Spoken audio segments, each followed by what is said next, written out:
నల్ల బంగారం గురించి మీకు తెలుసా? ఎస్, వానపాములు పేడ, ఆకులు, వరిగడ్డి వంటి వివిధ రకాల సేంద్రియ పదార్థాలను ఆహారంగా తీసుకొని యూరియాను విసర్జిస్తాయి. దీనినే వర్మీ కంపోస్ట్ అంటాము. తొట్టిలో వానపాములు వేసిన 60 నుంచి 90 రోజులలో వర్మీ కంపోస్ట్ అనేది తయారవుతుంది. 1 కేజీ వానపాములు రోజుకు 6 కేజీల చెత్తను ఎరువుగా మారుస్తాయి. వర్మీ కంపోస్ట్ చూడడానికి నల్లగా ఉండి పట్టుకుంటే స్పాంజ్ లాగా ఉంటుంది. ఇది కుళ్ళిన హ్యూమస్ వాసన వస్తుంది.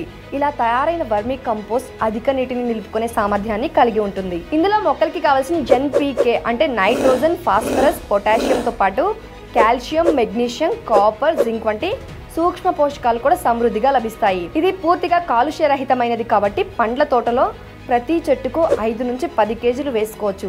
దీనినే రైతులు నల్ల బంగారం అని కూడా పిలుస్తారు. సో వ్యవసాయానికి సంబంధించి మరింత సమాచారం తెలుసుకోవడానికి ఇప్పుడే ఫ్రీడమ్ యాప్ని డౌన్లోడ్ చేసుకోండి.